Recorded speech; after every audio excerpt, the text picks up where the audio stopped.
Assalamualaikum warahmatullahi wabarakatuh. Alhamdulillah, ini pertemuan yang kedua. Kita akan mengevaluasi pertemuan kita yang pertama kemarin, karena kita berharap taklim kita bukan hanya sekedar mentransfer ilmu atau sekedar hiburan, tapi mestinya ada peningkatan. Karena ya kita akan lebih baik lah, terus kita akan meningkat, kalau bisa semakin lama semakin baik, semakin lama semakin baik lah. Evaluasi yang kemarin untuk mendapatkan keluarga yang sakinah, mawaddah, warahmah, yaitu dengan mendekatkan diri kepada Allah Subhanahu wa Ta'ala. Nah, diantaranya adalah melaksanakan kewajiban untuk yang laki-laki dengan sholat berjamaah. Kalau kayaknya, kalau Fajar nggak ketinggalan, Jar? Ente mah? Iya. Cuman yang belum tahu ini menantu ketiga, ya kan? Jauh nggak sih dengan masjid rumahnya? Ah, nggak jauh. Mestinya nggak kesulitan kalau untuk ke masjid 5 waktu mestinya. Ya, kalau punya azam untuk selalu sholat berjamaah di masjid, terutama sholat subuh. Ya, terutama sholat subuh itu diusahakan ke masjid. Sholat subuh dan sholat subuh. Karena sholat subuh itu ada jaminan. Allah menjamin orang-orang yang sholat subuh, ya terutama isya dan subuh sih. Karena Rasulullah mengatakan, Basyiril masyaina fi dhulalim minal laili ilal masajid bin nuritam yaumal qiyamah. Berilah kabar gembira bagi orang-orang yang masyain berjalan ke masjid fi dhulami minal lail, di kegelapan malam, ilal masajid menuju ke masjid dengan apa? Bin nuritam yaumal qiyamah, dengan cahaya yang sempurna nanti di hari kiamat. Jadi orang yang isya dan subuh, yaitu di kegelapan malam dia berangkat untuk ke masjid, maka Allah akan memberikan busyara, ya bisyarah, yaitu kabar gembira dengan nurut tam yaumal qiyamah, cahaya yang sempurna nanti di hari kiamat. Yang mana hari kiamat itu kita butuh sekali nur, kita butuh sekali cahaya dari Allah Subhanahu wa Ta'ala. Maka bagi laki-laki mestinya terutama isya dan subuh itu usahakan untuk selalu ke masjid. Kemudian sholat rawatibnya nggak ketinggalan juga ya. Ya. Kemudian sholat duha, ya cobalah kerjakan sajalah. Pelan-pelan dan pelan-pelan lah. Kemudian sholat tahajud, usahakan sholat tahajud. Ya kalau dalam seminggu itu, kalau seminggu itu 7 hari, minimal separuh sholat tahajud. Biasakan sajalah. Kalau sudah azamnya kuat, Allah akan ngasih. Allah akan ngasih. Insya Allah kalau kita sudah membiasakan, semuanya akan mudah dan dimudahkan oleh Allah. Sebenarnya gini, semua bentuk ibadah apapun, ibadah yang kita mendekatkan diri kepada Allah itu adalah pilihan Allah. Kadang-kadang kita merasa, oh saya belum bisa, saya belum sanggup. Sebetulnya bukan itu, menurut saya kata-katanya bukan itu, tapi mestinya kata-katanya lebih menyesal lagi, saya belum dipilih oleh Allah. Karena yang menggerakkan itu Allah. Maka orang-orang yang memang dipilih oleh Allah untuk dekat, kan semuanya Allah. Si Fulan misalnya, si Nora misalnya, Allah sayang sama Nora, tak pilih dia jam jam 3, jam 4 bangun. Sudah dipilih. Kalau kita belum sanggup, itu jangan memaksa, istilahnya seakan-akan itu pada diri kita, oh saya belum sanggup. Gak berhenti di situ. Kita lebih menyesal lagi, saya belum dipilih oleh Allah Subhanahu wa Ta'ala. Sedih. Kadang-kadang kita di sekolah saja, ketika guru menunjuk si fulan untuk jadi ini, si fulan, dan seterusnya lah. Kemudian si pulun kok nggak ditunjuk, padahal saya lebih baik, perasaannya gitu ya, saya lebih bisa dari dia, kok kita nggak ditunjuk, rasanya kecewa, kenapa saya tidak? Itu baru guru, itu baru mungkin kepala sekolah. Ini Allah Subhanahu wa Ta'ala. Maka ketika kita sudah mampu, baik itu qiyamul lailnya, sholat berjamaahnya, dan lain sebagainya, kita nggak boleh bangga, tapi cukup senang, gitu loh. Beda ya, senang dengan bangga.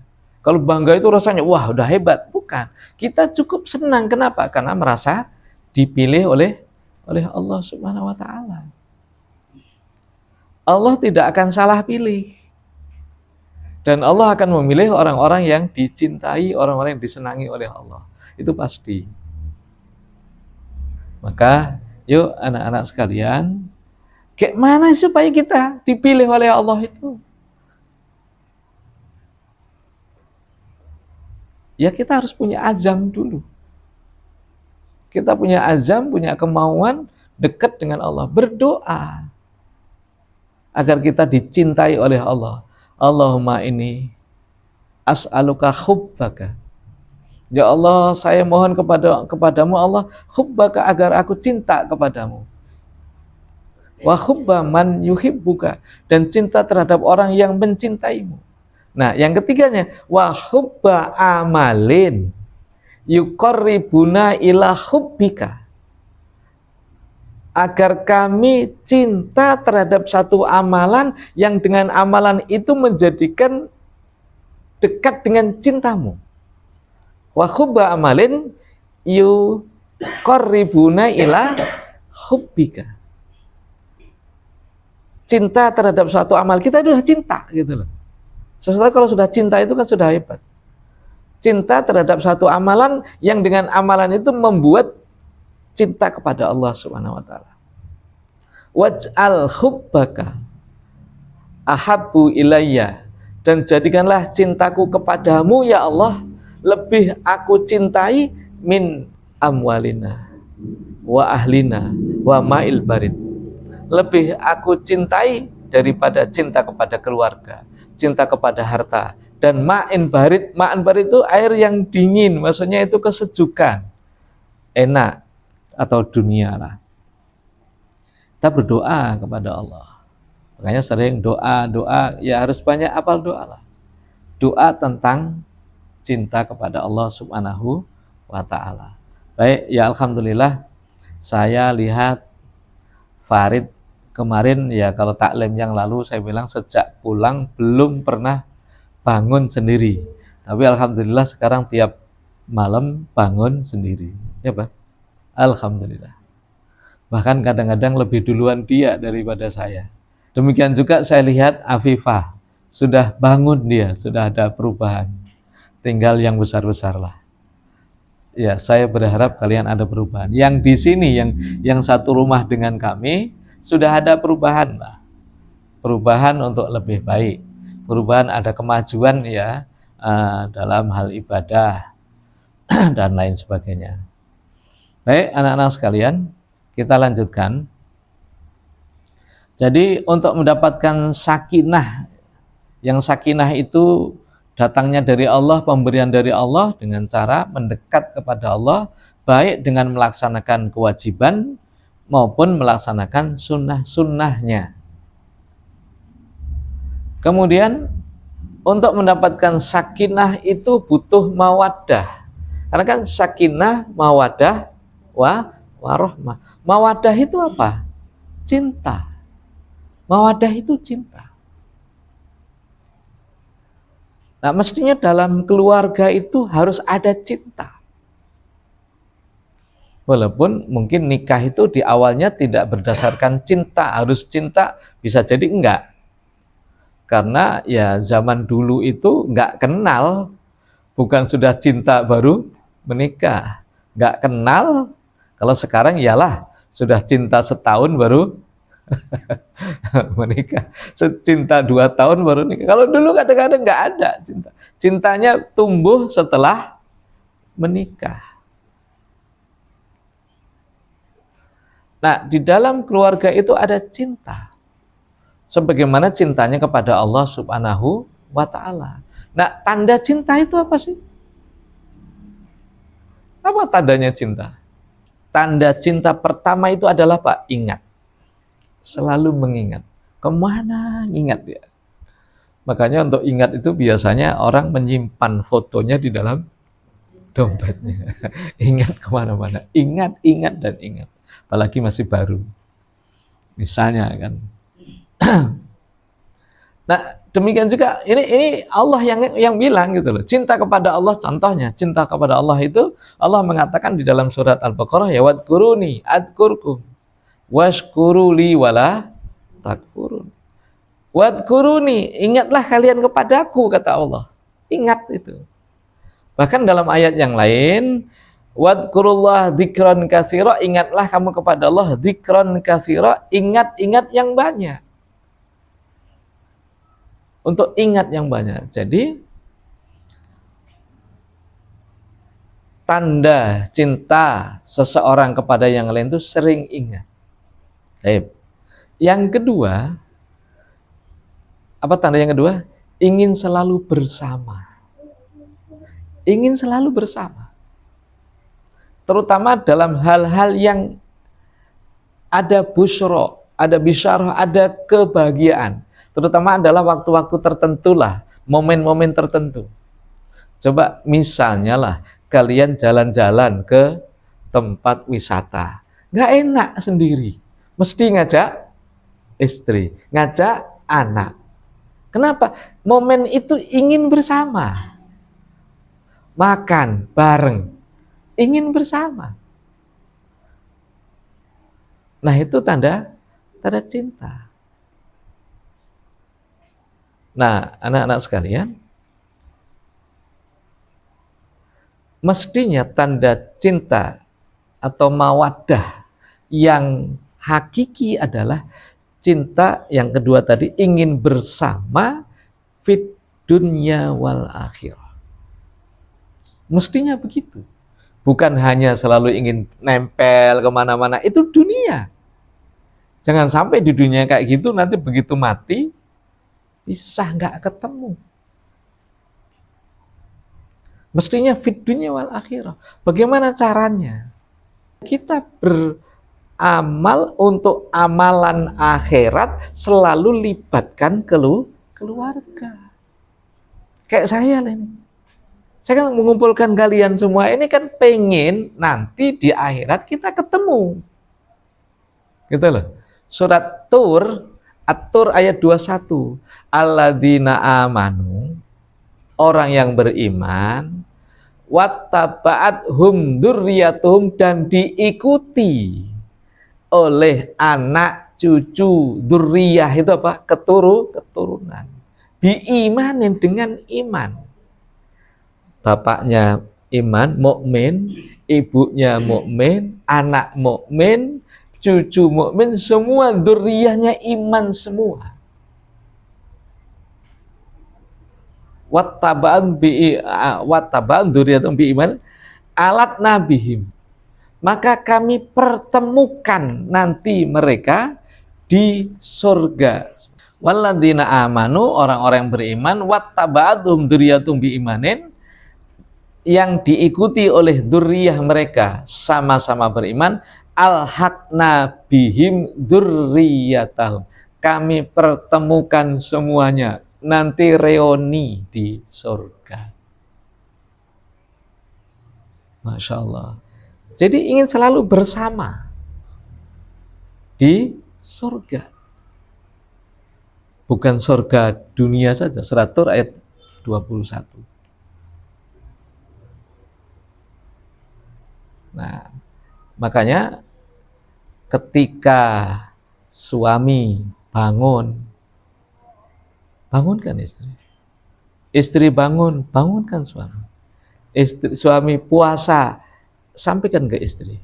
Istri puasa, ada yang ya ada keluarga itu kan kadang-kadang suaminya jauh lebih menonjol, istrinya ya keteteran, kadang-kadang nggak mau.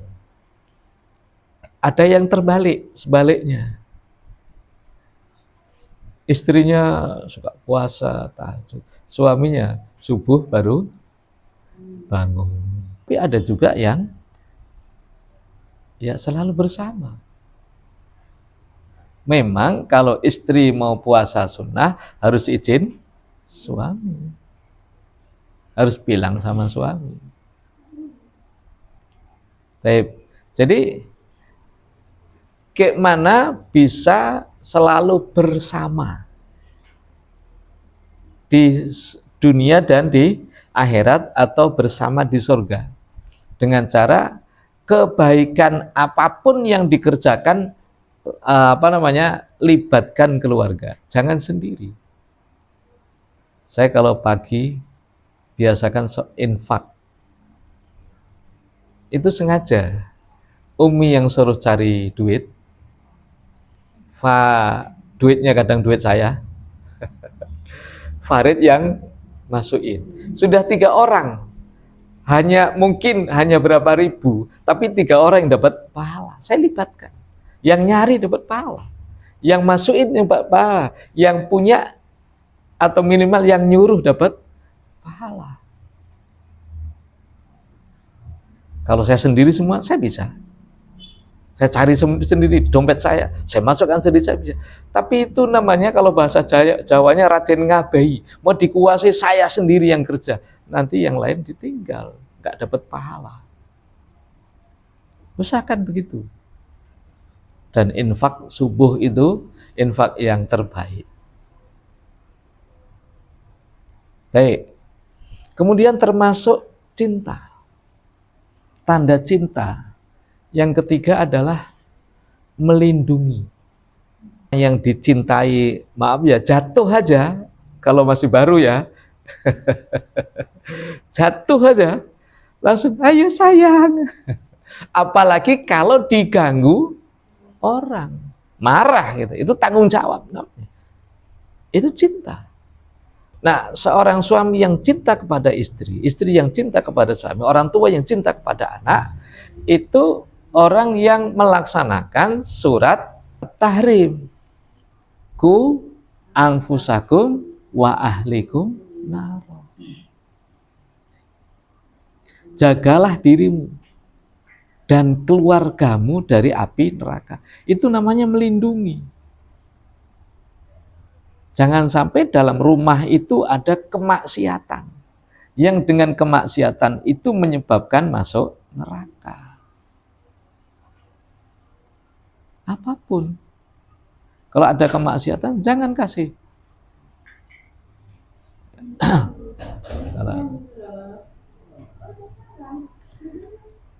Udah.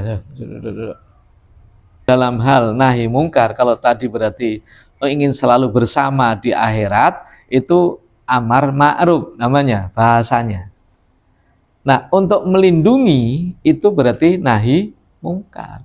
Cuman untuk nahi mungkar ini jangan kasar. Jangan langsung tempeleng dan seterusnya. Mestinya dengan cara yang terbaik. Tapi tetap harus jangan ada kemaksiatan, namanya begitu. Salinglah menasihati.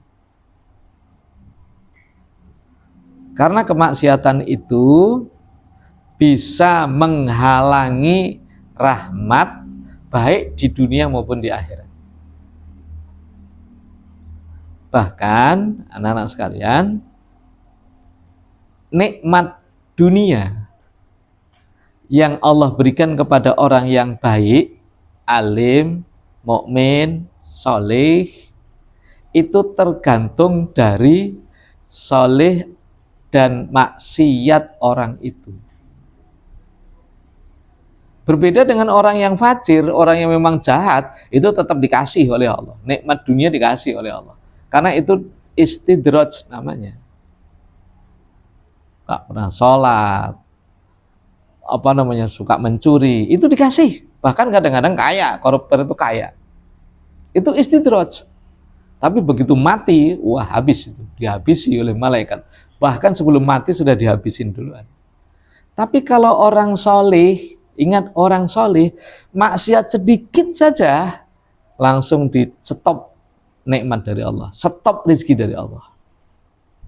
Ya, makanya sejak dulu Abi sering, janganlah kalian berbuat ini. Nanti rezekinya seret. Oh, saya nggak pernah sholat sunnah, nggak ini, tapi rezeki lancar. Jangan bangga. Jangan bangga. Kalau kita nggak berbuat baik, kita istilahnya banyak dosa, kok ternyata Allah ngasih rezeki, jangan bangga. Ngeri itu namanya istidraj. Apa istidraj? Dilulu, dibiarkan. Masya Allah. Kalau orang soleh berbuat maksiat itu langsung di-cut oleh Allah, seret langsung rezekinya. Rasulullah mengatakan, Allah yahrumur rizqa. Allah mengharamkan rizki terhadap abdun, terhadap hamba, bidam bin ya'malu, dengan dosa-dosa yang dia kerjakan. Jadi kalau kita misalnya, loh kok kayaknya misalnya jualan, bisnis, atau apa sajalah, ya Allah kok payah kali ya, kok seret kali ya. Coba, jangan-jangan ada kemaksiatan yang kita buat, jangan-jangan ada dosa yang kita buat. Itu adalah teguran dan teguran dari Allah Subhanahu wa Ta'ala. Demikian juga bukan hanya rizki, problematika kehidupan itu akan mendera bagi orang soleh kalau kita banyak maksiat. Maka juga sering saya sampaikan, dekat sama Allah, jangan buat maksiat. Kenapa? Dengan maksiat itu akan banyak kesulitan. Banyak kesulitan. Mungkin punya cita-cita akan terhalang dengan kemaksiatan. Apalagi yang masih sekolah, yang masih kuliah, yang masih menuntut ilmu. Akan kesulitan, oh saya maksiat tapi aman aja saya, hafalan masih. Oke, tapi ingat, ilmunya tidak sampai ke hati, ilmunya hanya di kepala. Betapa banyak orang yang hafal Quran, tapi akhlaknya tidak seperti Al-Quran. Kenapa? Karena mengandalkan apa? Kecerdasan. Cerdas, mudah menghafal. Tapi akhlaknya tidak seperti Al-Quran. Karena ada kemaksiatan. Apa kata Waqi', masih ingat? Kata Imam Syafi'i, syakautu ila waqi'in su'a khifdin, fa'arsadani ila tarkil ma'asi, fa'lam annal ilma nurun wa nurullahi la yuhdalil asi. Kata Imam Syafi'i, saya mengadu kepada guru saya namanya Waqi', kok susah menghafal ya. Ini soleh ini. Kalau yang tadi banyak maksiat kok mudah menghafal, ini nggak soleh. Orang soleh ngadu, Imam Syafi'i soleh, mengadu kepada Waqi' gurunya, kok saya susah kali menghafal. Guru, ya saya susah menghafal. Fa'arsadani ila tarkil ma'asi. Guru tadi memberikan nasihat kepada saya ila tarkil ma'asi, agar saya meninggalkan maksiat. Fa'lam, kata gurunya, annal ilma nurun, bahwa ilmu itu adalah cahaya, wa nurullahi la yuhdalil asi, cahaya Allah tidak akan diberikan kepada orang-orang yang ahli maksiat. Orang nampaknya pintar, cerdas, padahal dia ahli maksiat, yakin ilmunya hanya di kepala. Sekali lagi, hanya di kepala, nggak sampai ke dalam hati, ilmunya tidak membimbingnya menuju jalan yang lurus. Itu ilmu yang berkah namanya. Ilmu yang berkah. Mana yang bagus? Sedikit ilmunya tapi ilmunya itu bisa membimbing, banyak ilmunya tapi nggak membimbing. Mana yang bagus? Bagus ilmunya yang banyak yang membimbing. Baik anak sekalian, jadi itu tanda cinta. Satu, ingat, selalu mengingat cinta kita kepada Allah, mestinya cinta kita kepada keluarga, ingat. Kemudian yang kedua, ingin selalu bersama, berarti selalu amar ma'ruf, ngajak, ayo ajak, libatkan keluarga untuk berbuat baik. Dan yang ketiga, melindungi atau nahi mungkar. Baik, saya rasa demikian. Ya, semoga bermanfaat. Saya doakan, ya, saya selalu mendoakan kalian, mendoakan kita semua. Semoga kita selalu dilindungi oleh Allah. Dilindungi oleh Allah dari segala mara bahaya, dari godaan setan yang selalu menggoda kita, dari gangguan ya sekelilingnya dan lain sebagainya. Dan saya doakan semoga kita semuanya dipilih oleh Allah, dipilih oleh Allah untuk berbuat baik, menjadi hamba-hamba terbaik, dan semoga kita semuanya dipertemukan nanti di Jannatil Firdaus. Amin ya rabbal alamin. Assalamualaikum warahmatullahi wabarakatuh.